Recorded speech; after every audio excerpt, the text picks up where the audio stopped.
त्या पंख्याला बी आताच बंद पडायचं होतं. इथं गरमीनं माणूस शिजून चाललंय नुसतं. त्या गरमीनं जीव चाललाय नुसता. अहो तुमचा पंखा होणार आहे का आजच्याला दुरुस्त? अगं करतोय की प्रयत्न. हा तवर इथं गरमीनं जीव जाईल माझा.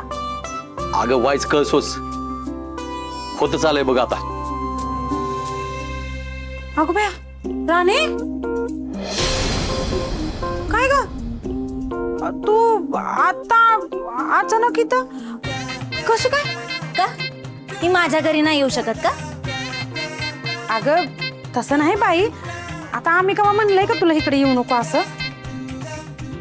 पण अशा अचानक कशी काय आलीस? राणे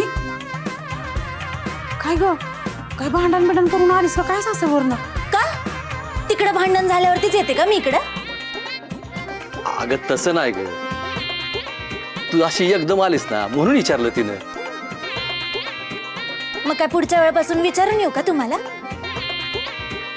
सुरखे आज गरमी खरंच लय वाढलेली दिसते. मला बी तसंच वाटतंय. मला कळतंय हा तुम्ही दोघं काय बोलताय ते. हे माझ्या आई वडिलांचं घर आहे. मला जेव्हा पाहिजे तेव्हा मी इकडे येऊ शकते. तुम्ही दोघांनी मला काही विचारायचं नाही. मुलीचं लग्न झालं म्हणून तिचा काय आई वडिलांच्या घरचा हक्क गेला का? हे घर माझं होतं आहे आणि कायम राहणार आहे. मी पण बघते मला कोण आणते. अगं हो हो राणे अगं किती बोलशील. आम्हाला काय जोड झालेस बाई तू. अगं हे तुझंच घर आहे. नाही तर काय. अगं आम्ही केव्हा म्हणलोय तुला इथं येऊ नको म्हणून? हा मला तर वाटतंय वड्याचं तेल वांग्यावरच निघतंय बघा. म्हणजे दुसऱ्या कुणाच तर राग आपल्यावर काढायचं चाललंय इथं. काय ग राणी रुसलीस का? जावई बापूंवर.